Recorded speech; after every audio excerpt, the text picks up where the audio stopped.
আপোনাৰ সন্মুখত দুটা দৃশ্য। প্ৰথমটো ফ্ৰেমত এইখন বকো সমষ্টিৰ অন্তৰ্গত দক্ষিণ কামৰূপৰ সোণতলীৰ খুটিৰপাৰা নামৰ গাঁওখনৰ এখন দলং। দ্বিতীয়টো ফ্ৰেমত থাকিব লাগিছিল এখন দলং, কিন্তু সময়ৰ গতিত অস্তিত্বহীন হৈ পৰিল দলংখন। এখন দলঙৰ বাবে হাহাকাৰ কৰিবলগীয়া পৰিস্থিতি অসমত। উন্নয়নৰ স্বৰূপ উদঙাইছে দলঙৰ দুৰৱস্থাই। বিপদজনক কাঠৰ দলঙেৰে দৈনিক আহজা কণকণ শিশুৰ পৰা বৃদ্ধলৈ। দলঙৰ অভাৱত বাট কৰি বাই বাই পৰিশ্ৰান্ত বৃহত্তৰ অঞ্চলবাসী।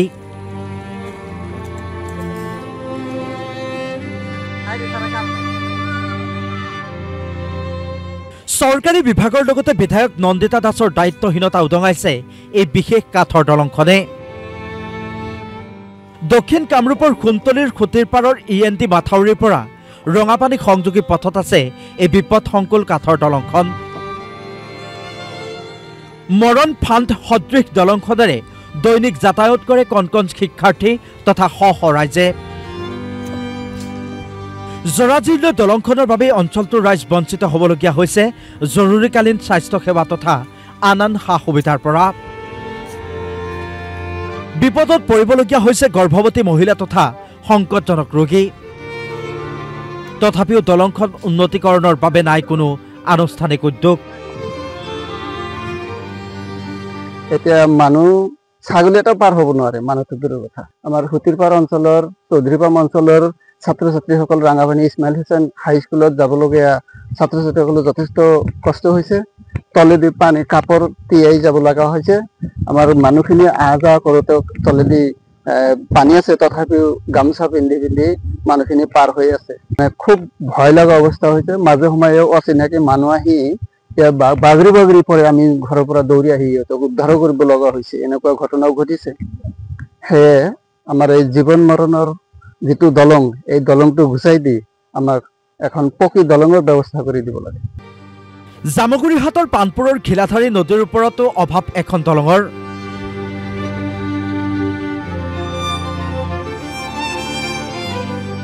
(2012) চনৰ বানত উটি গ'ল গুৰুত্বপূৰ্ণ দলংখন।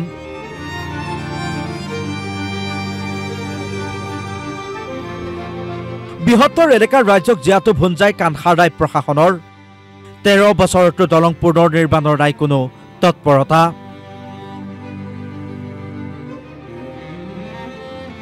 এই দৃশ্য জামুগুৰিহাটৰ পানপুৰস্থিত ঘিলাধাৰী নদীৰ। ইয়াত এখন দলং আছিল, যিখন দলং জামুগুৰিহাটৰ খলিহামাৰী, বটিয়াৰুকা, তেওৱাৰীপাল আদি অঞ্চলক সংযোগ কৰিছিল। বৃহত্তৰ অঞ্চলটোৰ যোগাযোগৰ একমাত্ৰ সাধন দলংখন 2012 চনতেই বানপানীয়ে ভাঙি তছনছ কৰে।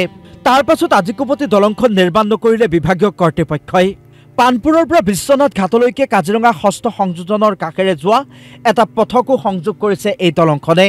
দলংখন সম্পূৰ্ণ হ'লে এই পথেদি কাজিৰঙা ষষ্ঠ সংযোজনৰ বন্য জীৱ জন্তু নিচেই ওচৰৰ পৰা প্ৰত্যক্ষ কৰাৰো সৌভাগ্য ঘটিব পৰ্যটকৰ। দলংখন সম্পূৰ্ণ হ'লে ঘিলাধাৰী নদীক সম্বল কৰি জীৱন নিৰ্বাহ কৰা মৎস্যজীৱী ৰাইজকো বিশেষভাৱে উপকৃত হ'ব। তাৰ পিছতো কিন্তু দলংখন পুনৰ নিৰ্মাণৰ নাই কোনো ধৰণৰ তৎপৰতা। পানপুৰ বিশ্বনাথ ঘাটলৈ যোৱা যিটো মথাউৰি দলং, ঘিলাধাৰী দলংখন, সেই দলংখন 12 চনতে পানীয়ে উটুৱাই লৈ যায়। আমাৰ ইয়াৰ পৰা বিশ্বনাথ ঘাটল, তেওৱাৰীপাল, গমিৰীপাল, একেবাৰে গড়পাল গোটেই ৰাইজ এই ৰাস্তা দিয়ে অহা যোৱা কৰে।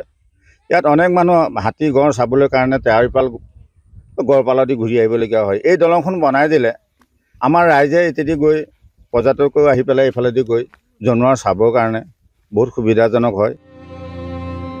উন্নয়নৰ ঢাকঢোলৰ মাজত এইবোৰ ছবিয়ে উদঙাইছে উন্নয়নৰ আচল স্বৰূপ। সোণতলীৰ পৰা ৰেজাউল কবিৰ আৰু জামুগুৰিহাটৰ পৰা কেমেৰা পাৰ্চন প্ৰেমৰ সৈতে ফণীন্দ্ৰ বৰুৱাৰ ৰিপৰ্ট DY365।